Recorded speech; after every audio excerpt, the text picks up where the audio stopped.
Hi everyone, welcome to SSC insight. तो आपके SSC MTS exam में एग्जामिनेशन हॉल में आपका कैसा स्ट्रेटेजी होना चाहिए, मतलब आपको कैसे एग्जाम्स अटेम्प्ट करना चाहिए, कौन से सेक्शन में आपका कितना टाइम देना चाहिए, आपका टाइम मैनेजमेंट कैसा होना चाहिए एंड आपका कौन से सेक्शन के बाद कौन से सेक्शन अटेम्प्ट करना चाहिए, उसी के बारे में मैं आज आपके साथ डिस्कस करने वाली हूँ।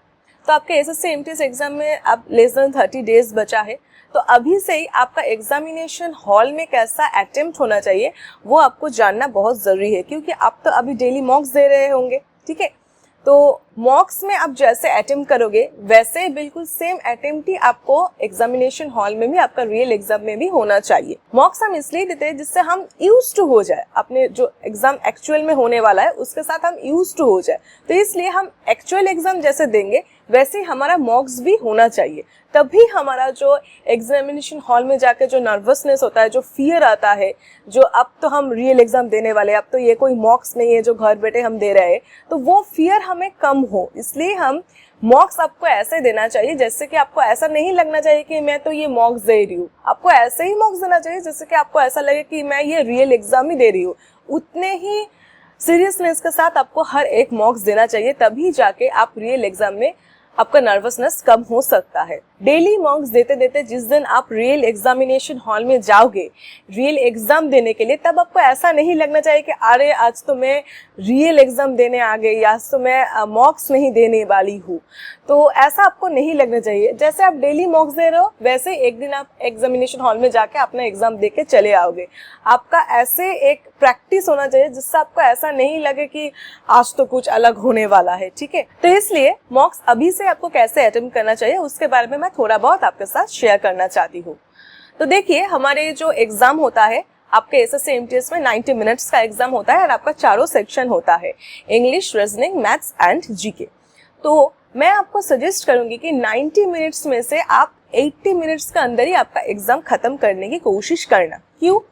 जो एक्स्ट्रा 10 मिनट्स है वो आपके एग्जामिनेशन हॉल में जाके जो भी एक्स्ट्रा चीजें होने वाली है उसको कंपेंसेट करने के लिए वो चीजें रहेंगे। कैसे चीजें? देखिए, एग्जामिनेशन हॉल में जाके ऐसा हो सकता है कि कुछ चीजों की वजह से आपका डिस्टर्बेंस हो रहा है।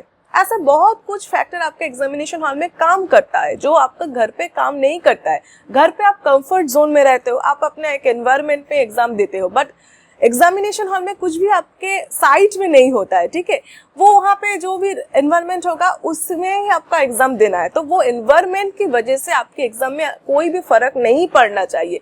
इसलिए ये कंपेंसेटरी टाइम है 10 मिनट्स की। अगर आपको कोई भी प्रॉब्लम हो रहा है, कोई भी दिक्कतें आ रही है कि एग्जाम के दौरान, तो आप वो एक्स्ट्रा टाइम आपके हाथ में रहे जिससे कि आप अपना जो भी लैक हुआ है वो कंप्लीट कर सके। ठीक है, तो मैं आपको जो टाइम देने वाली हूँ वो 80 मिनट्स में होगा, मतलब आपको 80 मिनट्स के अंदर अंदर आपका एग्जाम खत्म करना है मॉक्स में। तो हमारे जो चारों सेक्शन है, इंग्लिश, मैथ्स, रीजनिंग, जीके, इसमें से दोनों ऐसे सेक्शन है जिसमें ज्यादा टाइम लगता है, जैसे कि मैथ्स एंड रीजनिंग। इसमें कंपैरेटिवली ज्यादा टाइम लगता है with respect to English and GK. क्यों? क्योंकि देखिए, मैथ्स पूरा ही कैलकुलेशन बेस्ड है, आपको कैलकुलेट करना पड़ता है, एंड उसके बाद रीजनिंग आता है। तो रीजनिंग में भी आपको थोड़ा बहुत कैलकुलेशंस रहता ही है।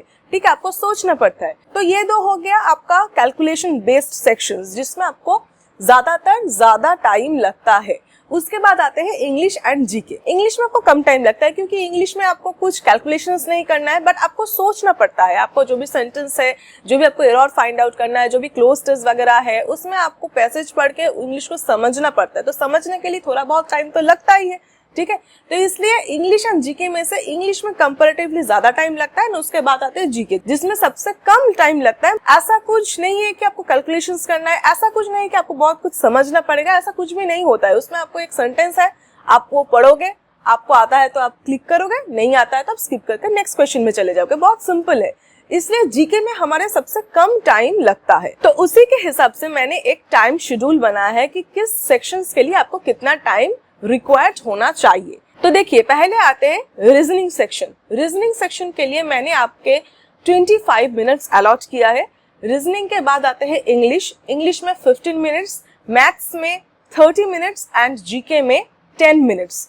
अगर आप ये ऐड करोगे तो आपका 80 मिनट्स हो गया। देखिए, रीजनिंग में 25, इंग्लिश में 15, मैथ्स में 30 मिनट्स एंड जीके में 10 मिनट्स। ओके, तो अब ये पहला वाला जो reasoning 25 minutes and English 15 minutes है, इसको आप 20-20 भी कर सकते हो, ठीक है। मतलब मैंने 25 एंड 15 मिनट्स में डिवाइड किया है रीजनिंग एंड इंग्लिश को, उसको अगर आप चाहे तो 20-20 में भी डिवाइड कर सकते हो, ये आपके ऊपर है, ये मोर और लेस आप प्लस माइनस टाइम्स कर सकते हो, ठीक है। तो अब मैं आपको बताने जा रही हूँ कि किस सेक्शंस के बाद आपको किस सेक्शंस अटेम्प्ट करना चाहिए। ये मैं मेरा जो भी इतने एग्जाम्स देने का एक्सपीरियंस है उसके ऊपर बेस्ड करके, एंड जैसे मैं एग्जाम्स देती थी उसी के हिसाब से मैं आपको ये बात बताना चाहती हूँ।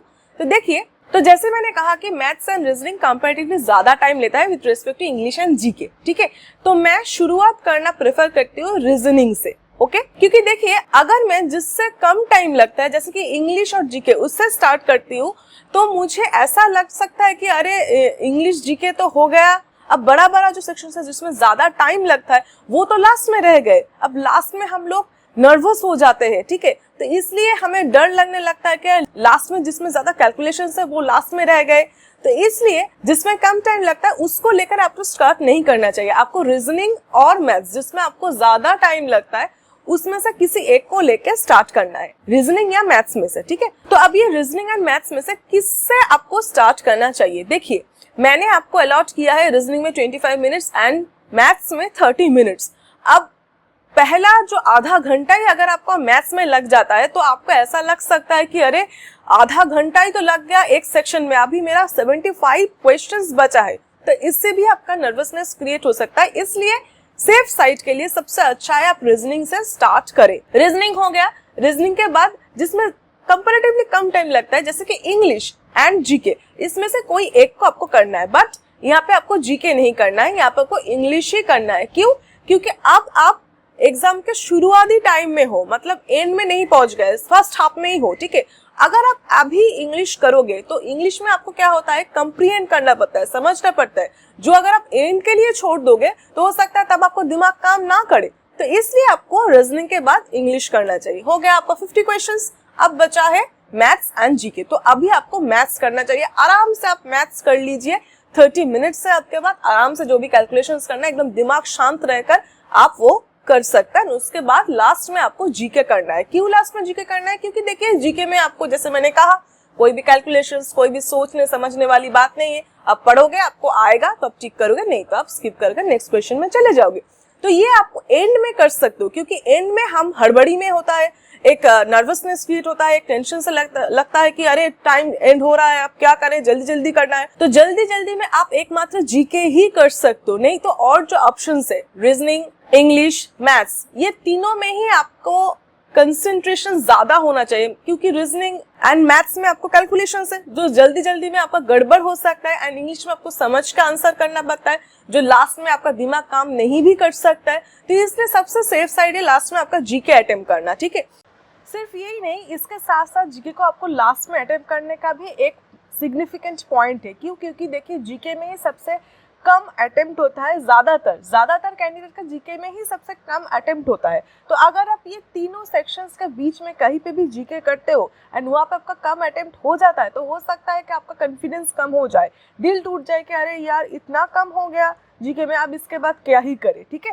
तो इसके लिए जीके को लास्ट में अटेम्प्ट करना ही सबसे ज्यादा सेफ रहता है क्योंकि हो ही सकता है कि आपका ज्यादा ही कम अटेम्प्ट हो गया, बीच में अगर आप कर रहे हैं तो वहाँ पे आपका कॉन्फिडेंस कम हो जा सकता है कि अरे इतना कम हो गया कैसे, ठीक है। तो इसलिए जो भी हो लास्ट में हो वही आपके लिए सेफ है।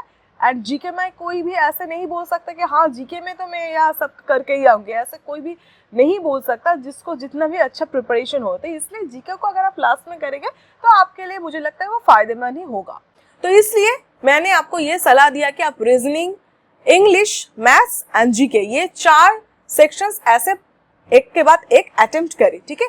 ये मेरा सलाह है। अगर आपको कोई भी और सीक्वेंस में आपको इजी लगता है, आप कन्वीनियंट हो, तो ये आपके ऊपर है, ठीक है। बट मेरा सलाह यही कि आप इस अटेम्प्ट अगर आप ऐसे करोगे तो मुझे नहीं लगता कि आपको कोई प्रॉब्लम होगी। जैसे कि सिर्फ एग्जाम देना ही एकमात्र चीज नहीं होता है, उसके साथ साथ बहुत सारा चीज हमारे दिमाग में भी चलता है, बहुत सारा जिसको अगर टेंशन नहीं होता है तो वो बहुत अच्छी बात है, बट जिनका टेंशन होता है, नर्वसनेस होता है, उनके लिए, जो कि ज्यादातर लोगों को ही होता है, क्योंकि ये तो एक नौकरी का सवाल है जो हमारा लाइफ बना देता है, तो इसमें ज्यादातर थोड़ा बहुत नर्वसनेस आता है। तो उसको मद्देनजर रखते हुए मैंने ये जो सेक्शंस है किसके बाद कैसे आपको अटेम्प्ट करना चाहिए वो मैंने आपके साथ डिस्कस किया है, ठीक है।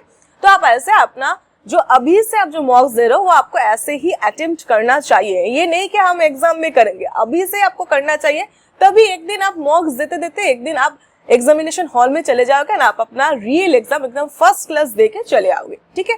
तो ये हो गया आपको कैसे टाइम मैनेज करना है, किस सेक्शंस के बाद किस सेक्शंस करना है, एंड कौन से सेक्शन में आपको कितना टाइम अलॉट करना है एंड क्यों कैसा, वो मैंने आपके साथ डिस्कस कर लिया है। इसके बाद मुझे कुछ पॉइंट्स सबसे साथ डिस्कस करना है। जैसे कि देखिए, घर पे क्या होता है कि हम बहुत कंफर्ट जोन में रहता है, मतलब हमारे हिसाब से ही जो होता है हमारे हिसाब से ही हम एग्जाम्स देते हैं, बट एग्जामिनेशन हॉल में तो वैसा नहीं होता है। इसलिए आपको क्या करना है, घर पे ही आपको खुद के लिए एक अनकंफर्टेबल एक एनवायरनमेंट क्रिएट करना है। कैसे? जैसे कि देखिए, आपको जो पेन कॉपी लेके आपको रफ वॉक करना है, उसको हो सकता है कि आपका ऐसा कोई भी सेंटर में सीट पड़े जहाँ पे आपको जगह थोड़ी छोटी है, आप ठीक से पेन कॉपी नहीं रख सकते, बहुत प्रॉब्लम हो रहा है आपको, ऐसा एक पोजीशन में आप हो सकते हो रियल एग्जाम में। तो इसलिए आपको जब आप मॉक्स दोगे ना, आप घर पे भी ऐसा एक अनकंफर्टेबल सा जोन में रह के आप मॉक्स दो, जैसे कि आपको बहुत प्रॉब्लम हो रहा है कॉपी रखने में, पेन यूज करने में, ठीक है। तो इसके बाद आते हैं मास्क पहन के जो आजकल एग्जाम देना पड़ता है, ठीक है। तो अगर ये आपका फर्स्ट एग्जाम है, मतलब इसके आगे आपने कोई भी एग्जाम नहीं दिया है, तो मैं आपको सलाह दूंगी कि आप अभी से ही ना मास्क पहन के मॉक्स देने बैठे, क्योंकि मास्क पहन के जनरली रहना एंड मास्क पहन के एग्जाम देने में बहुत फर्क होता है, ठीक है। क्योंकि हमारा सांस थोड़ा सा तब ब्रीदिंग रेट थोड़ा सा हाई हो जाता है एग्जाम के टाइम। तो इसलिए मास्क पहन के आप घर पे ही एग्जाम देना प्रैक्टिस कीजिए, ये बहुत इंपॉर्टेंट है, ठीक है। क्योंकि हमारे विजन में भी आता है मास्क, यहाँ पे लगता है तो विजन में भी आता है, तो उसमें भी थोड़ा बहुत दिक्कतें होता है। इसलिए मैं आपको सलाह दूंगी कि घर पे ही आप मास्क पहन के मॉक्स दीजिए। एंड जो मास्क होना चाहिए वो आपके कंफर्टेबल मास्क एक होना चाहिए। ऐसे नहीं कि N95 पहन के बैठ गए, तो N95 में वैसे ही सांस लेने में दिक्कत होता है, ठीक है। सर्जिकल मास्क या कॉटन मास्क, कोई भी जो आपको कन्वीनियंट लगे, ऐसे एक मास्क पहन के आप घर पे ही एग्जाम देना प्रैक्टिस कीजिए, ठीक है। एंड जब भी आप मॉक्स देने बैठोगे ना, आपको ऐसा नहीं लगना चाहिए कि अरे मैं तो मॉक्स देने बैठ रही हूँ, ऐसा नहीं है आपको लगना चाहिए, ठीक है।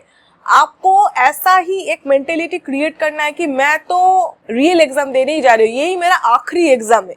आपको ऐसे देना चाहिए कि आपको लगना चाहिए कि ये मेरा आखिरी एग्जाम है। ऐसा नहीं कि अच्छा आज नहीं अच्छा हुआ, ठीक है मैं कल अच्छा कर लूंगी, ऐसा नहीं, ठीक है। आपको ऐसा ही लगना चाहिए कि ये मेरा लास्ट एग्जाम है एंड ये मुझको बेस्ट देना है, ठीक है। तभी आपको रियल एग्जाम में जाके ना कोई प्रॉब्लम नहीं होगा, ठीक है। तो ये थोड़ा बहुत कुछ पॉइंट्स था मुझे आपके साथ डिस्कस करना था। आई होप कि ये आपको हेल्प करेगा, ठीक है। तो दैट्स ऑल। बहुत अच्छे से पढ़ते रहिए। Thank you.